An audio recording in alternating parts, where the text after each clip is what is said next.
ವಿಜ್ಞಾನ ತರಗತಿಗಳು @VSR YouTube ಚಾನಲ್ಗೆ ಸ್ವಾಗತ. ವಿಡಿಯೋ ನೋಡೋಕ್ ಮುಂಚೆ ಚಾನಲ್ ಅನ್ನು ಲೈಕ್ ಮಾಡಿ ಮತ್ತು ಸಬ್ಸ್ಕ್ರೈಬ್ ಆಗೋದನ್ನು ಮರೆಯಬೇಡಿ. ಸಬ್ಸ್ಕ್ರೈಬ್ ಆಗಲು ಬೆಲ್ ಐಕಾನ್ ಅನ್ನು ಪ್ರೆಸ್ ಮಾಡಿ. ಲೈಕ್ ಮಾಡಿದ್ರೆ ತಾನೇ ಹೆಚ್ಚು ವಿದ್ಯಾರ್ಥಿಗಳಿಗೆ ವಿಡಿಯೋ ತಲುಪೋದು. ಲೈಕ್ ಮಾಡಿ, ಓಕೆನಾ? ನಮ್ಮ ಫ್ರಿಡ್ಜ್ ಮೇಲಿರೋ ಮ್ಯಾಗ್ನೆಟ್ಗೂ ನಮ್ಮ ಮನೆಯ ಸ್ವಿಚ್ ಬೋರ್ಡ್ಗೂ ಒಂದು ಸೀಕ್ರೆಟ್ ಕನೆಕ್ಷನ್ ಇದೆ ಅಂತ ಎಂದಾದ್ರೂ ಯೋಚನೆ ಮಾಡಿದ್ದೀರಾ? ಇವೆರಡನ್ನೂ ಕಂಟ್ರೋಲ್ ಮಾಡೋದು ಒಂದೇ ಒಂದು ಅದೃಶ್ಯ ಶಕ್ತಿ. ಬನ್ನಿ, ಈ ವಿದ್ಯುತ್ ಕಾಂತೀಯತೆಯ ಅದ್ಭುತ ಜಗತ್ತನ್ನ ಒಟ್ಟಿಗೆ ಅನ್ವೇಷಿಸೋಣ, ಹಾಗೆ ನಮ್ಮ ಮನೆಗಳನ್ನ ಅದು ಹೇಗೆ ಸೇಫ್ ಆಗಿಡುತ್ತೆ ಅಂತಾನೂ ತಿಳ್ಕೊಳ್ಳೋಣ. ಸರಿ, ಈ ಪಯಣದಲ್ಲಿ ನಾವು ಏನೆಲ್ಲ ನೋಡ್ತೀವಂದ್ರೆ, ಮೊದಲು ಮ್ಯಾಗ್ನೆಟ್ಗಳ ಅದೃಶ್ಯ ಪ್ರಪಂಚದ ಬಗ್ಗೆ ತಿಳ್ಕೊಳ್ಳೋಣ. ಆಮೇಲೆ ಕರೆಂಟ್ಗೆ ತನ್ನದೇ ಆದ ಮ್ಯಾಗ್ನೆಟಿಕ್ ಸೀಕ್ರೆಟ್ ಹೇಗಿದೆ ಅನ್ನೋದನ್ನ ನೋಡೋಣ. ಆ ಶಕ್ತಿಗಳ ನಿಯಮಗಳನ್ನ ಕಲಿತು ಸರ್ಕ್ಯೂಟ್ಗಳು ಓವರ್ಲೋಡ್ ಆದಾಗ ಏನಾಗುತ್ತೆ ಅಂತ ತಿಳಿದು ಕೊನೆಗೆ ನಮ್ಮ ಮನೆಗಳಲ್ಲಿರುವ ಸೇಫ್ಟಿ ಸಿಸ್ಟಮ್ ಬಗ್ಗೆ ಅರ್ಥ ಮಾಡ್ಕೊಳ್ಳೋಣ. ಹಾಗಾದ್ರೆ ಮೊದಲನೇದಾಗಿ ಕಾಂತೀಯತೆ ಬಗ್ಗೆ ಮಾತಾಡೋಣ. ನಮ್ಮ ಕಣ್ಣಿಗೆ ಕಾಣಿಸ್ದೇ ಇರೋ ಈ ಪವರ್ಫುಲ್ ಪ್ರಪಂಚವನ್ನ ಅರ್ಥ ಮಾಡ್ಕೊಳ್ಳೋದು ಹೇಗೆ? ಪ್ರತಿ ಮ್ಯಾಗ್ನೆಟ್ ಕೂಡ ತನ್ನದೇ ಆದ ಒಂದು ಪ್ರಭಾವಲಯವನ್ನ ಹೊಂದಿರುತ್ತೆ. ಅದನ್ನೇ ನಾವು ಕಾಂತಕ್ಷೇತ್ರ ಅಂತ ಕರೆಯೋದು. ಇದನ್ನ ಹೀಗೆ ಯೋಚನೆ ಮಾಡಿ, ಒಂದು ವೈಫೈ ಸಿಗ್ನಲ್ ತರ. ರೂಟರ್ ಇಂದ ದೂರ ಹೋದ ಹಾಗೆ ಸಿಗ್ನಲ್ ವೀಕ್ ಆಗುತ್ತಲ್ವಾ? ಹಾಗೇನೆ ಮ್ಯಾಗ್ನೆಟ್ ಇಂದ ದೂರ ಹೋದ ಹಾಗೆ ಅದರ ಶಕ್ತಿನೂ ಕಡಿಮೆ ಆಗುತ್ತೆ.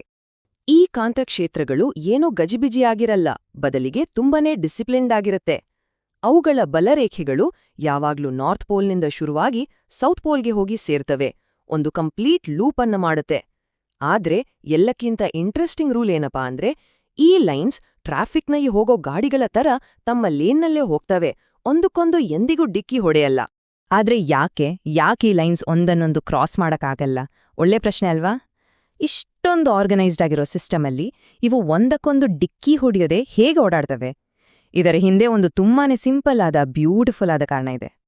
ಅದಕ್ಕೆ ಉತ್ತರ ಇಲ್ಲಿದೆ ನೋಡಿ. ಒಂದು ವೇಳೆ ಈ ಬಲರೇಖೆಗಳು ಒಂದನ್ನೊಂದು ಕ್ರಾಸ್ ಮಾಡಿದ್ರೆ ಆ ಪಾಯಿಂಟ್ನಲ್ಲಿ ಒಂದು ದಿಕ್ಸೂಚಿ ಅಂದ್ರೆ ಕಂಪಸ್ ಎರಡು ದಿಕ್ಕುಗಳನ್ನ ತೋರಿಸಬೇಕಾಗತ್ತೆ. ಅದು ಸಾಧ್ಯನೇ ಇಲ್ಲ.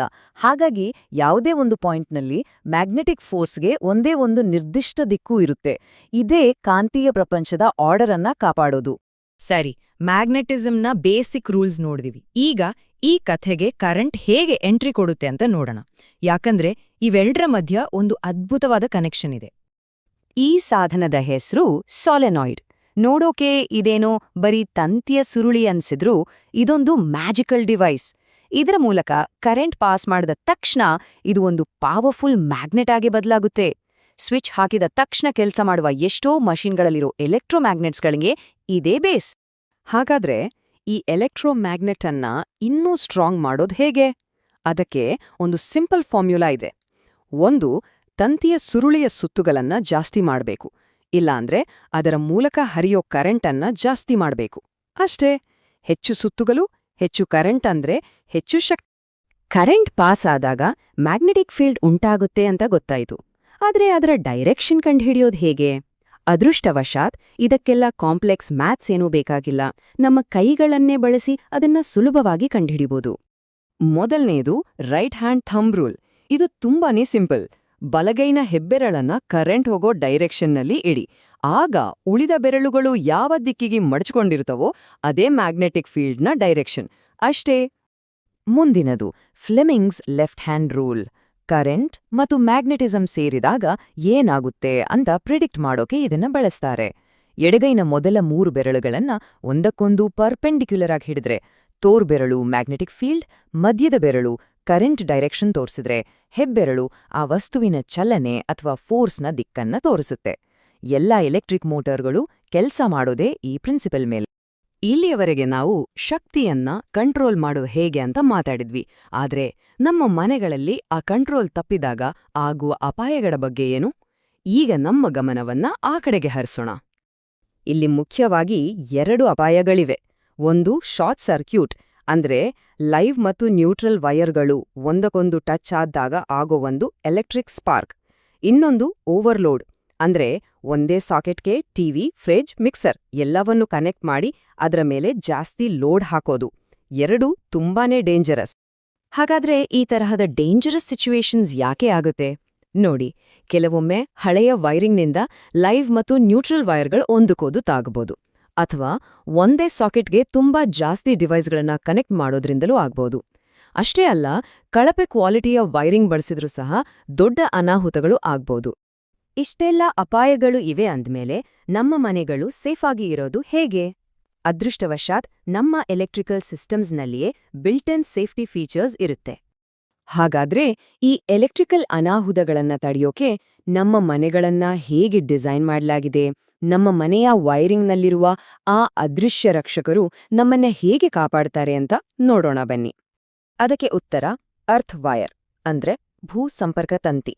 ಇದನ್ನ ಕರೆಂಟಿಗೆ ಒಂದು ಎಮರ್ಜೆನ್ಸಿ ಎಕ್ಸಿಟ್ ಅಂತ ಅನ್ಕೋಬಹುದು.